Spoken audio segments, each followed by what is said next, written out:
Hey guys, it's Becky with Design Bundles, and I am super excited today to talk to you about sublimating on canvas. Now, canvas is not normally a substrate that you can easily pick up at the store and run home and sublimate on, but with today's hack, I think you'll be pretty excited with how easy it is, and you can probably find these either at your local craft store, local general store, or you might even have them at your house already. So let's go ahead and get started. Okay, so to get started, before any sublimation design, of course, we need to size our design and make sure that everything is where we want it to be. So what I'm going to do, we are going to use an 8 by 10 canvas. So I'm going to start off by drawing a square. Now I'm in Silhouette Studio, but a lot of these concepts will translate to other design softwares as well. So I'm just going to type in 10 by 8, okay, and that is the size of my canvas. Now, if you missed out on how we created this design, you can still catch it. It's on the Design Bundles YouTube page, of course. And when I'm setting up this design, I want to make sure, number one, I want to make sure that it is the right size. It's the size that I want it to be. And then also I want to make sure that it is proportionate and it makes sense for the size of my canvas. So I don't want to go all the way to the edge, but I do want to make sure that it is large enough that it makes sense.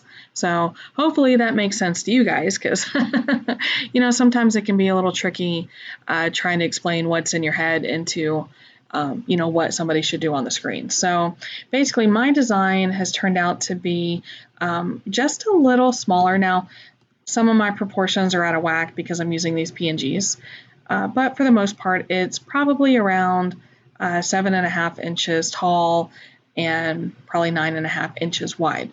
So I actually don't need the square or the rectangle anymore, and I'm going to group these together. And then I'm also going to flip my design horizontally. You have to remember that when you're using sublimation, for most substrates, you're going to flip your design horizontally so that your ink is against your substrate. Okay, now I'm printing from Silhouette Studio, so I need to set up my page, and I print on 13 by 19 sheets, so I'm going to do 13 inches wide by 19 inches tall, and I'm just going to go ahead and remove the cutting mat because I don't actually need it. Now another thing is I want to turn on my print border, and this is going to be an indicator of where my printer is going to print. Now this is currently hooked up to a laser printer that I have, so I need to change that. I'm going to go to File and Print, and in my print dialog, I'm going to locate my sublimation printer. Oh, here we go. I overlooked it the first time. Okay, Preferences, and this is where I'm going to change the document size to Super B, which is my 13 by 19. And then I'm also going to change the paper type to Premium Presentation Paper Matte. And I'll hit OK and I'll hit apply. And when I hit cancel, you'll notice that my gray line changes to incorporate the entirety of my sheet. All right, so that is a good thing. Now, I do want to say I could print on a smaller sheet. There's no need to really waste the rest of the sheet, but this is what I have in stock, and I can still trim the bottom here so that I can print on the rest of the sheet as well. So I just wanted to say that you do not have to print this on a 13 by 19. You can print on whatever size you have, but this is where I'm at with my project. So I'm going to go ahead and print this on my sublimation printer. Just going to go back to print, copy one, and hit print. Now it will print my design out, and we will reconvene on our workspace to show you what else needs to be done to sublimate on this canvas. Okay, so I have quite a few supplies here. This is our 8 by 10 canvas panel, our sublimation print that we just made. This is a sheet of heat seal laminate. Okay, I believe this is just a Amazon brand. It's nothing special. I have some butcher paper, I have a paper trimmer, and a pair of scissors. So the first thing that we're going to do is we need to trim down this laminate sheet so that it matches with the canvas. All right, so that means an 8 by 10. And I usually trim just a little bit shorter so that I don't end up with a rough edge. Now this is just a standard paper trimmer. Okay, nothing special about it. You can get it at pretty much any craft store. And the first thing that I'm going to do, you have one side that is sealed, and I'm going to go ahead and trim that side off. Because I actually only need half of this sheet. So now I can split these in two. Now you can save that other part because you can use it for a follow-up project. There we go. And now I want to line this up, like I said, just a little smaller than your actual 8 inches. So I would do 7.75. And then I will do 9.75. Now we can move the paper trimmer out of the way. That'll free up a little bit of room for us. I just want you to see how this lines up.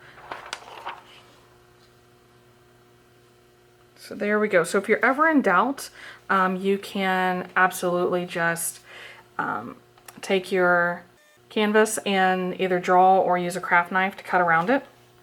But there we go. I'm really happy with those results. I'm going to set this off to the side. We don't need that right away, but we will need it in about 30 seconds. I am going to go ahead and trim around my sublimation. But what I want to do is make sure that I don't get super close. The only reason I'm trimming around it at all is because sometimes my printer will leave some ink along the edges of my design. So I just have gotten in the habit of always trimming it out. It's also easier to work with than this entire sheet that I have here. Okay, but there is a reason why I don't want to trim too much off, and that's because I can leave an indent in my laminate sheet. And I don't want to do that because then you can see it in the final project.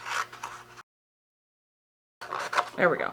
So I didn't trim much off the sides, but like I said, just that way I don't have to worry about any stray ink on my edges. And oh, one thing I forgot to mention, I have this Krylon Easy Tack, and I'm going to hit my design with that a few times. Okay, there we go. It does not take a whole lot. I'll set that off to the side and we will get ready to watch the magic happen. All right, so I have 2 sheets of butcher paper here, and now I've already lined this up, and I'm just gonna slide it in between my butcher paper. And I'm doing this with an easy press. So I'm just gonna line this up. Now I'm already at 400 degrees for 60 seconds, but it doesn't take 60 seconds for the laminate sheet. So we're just gonna hold it for a little bit, maybe be like 15 or 20 seconds. We just want to adhere the laminate sheet on there. We just wanted to adhere the laminate sheet on there. Now they do also make, this is a glossy laminate, but they do also make a matte laminate, so feel free to experiment with those. We're going to save that butcher paper because we will use it again. Now you can see I have a few ripples, and those will usually smooth out on their own, but you can, you know, once it's not blindingly hot, or you can also use a squeegee if you're concerned. So what I'm going to do, remember I have already applied my adhesive, and I want to put that face down just so that I can better line up my design.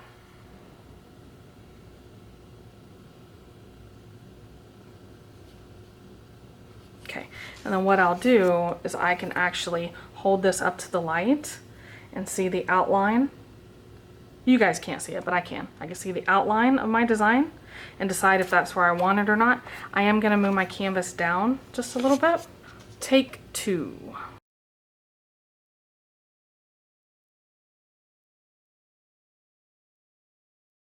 Okay, so I'm happier with that. What had happened was the bottom of my design was too far up.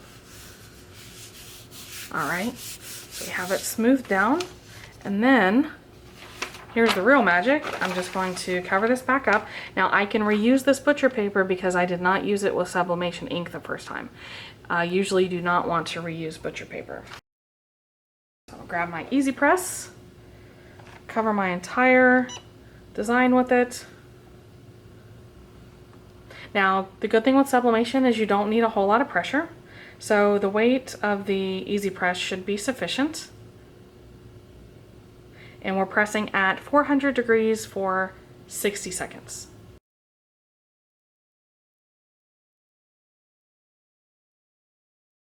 Alrighty, so there we go. I have very, very good results with that. I'm very happy with my colors, and I'm very happy with how it all turned out. And now I can wait for this to cool, and my favorite thing to use to display these are little easels. So I can set this up as an easel on my desk and just enjoy my little project here with me, my daughter, and her cat. So, how did you feel about our canvas? I personally love these, and I have done them for all sorts of projects, whether, you know, something inspirational, something memorial, graduation gifts and holidays and home decor, and, you know, anything that you can print on that sublimation printer, you can now easily, very easily put on a canvas. So hopefully you're as excited as we are. And of course, if you have any comments about anything in the video, just make sure to leave them down below. Comments, questions, we always come back in and check with you guys. And if you haven't already, make sure you subscribe to the channel, because we always have awesome tutorials for you right around the corner. So thanks for watching, guys. I appreciate it. We'll see you next time.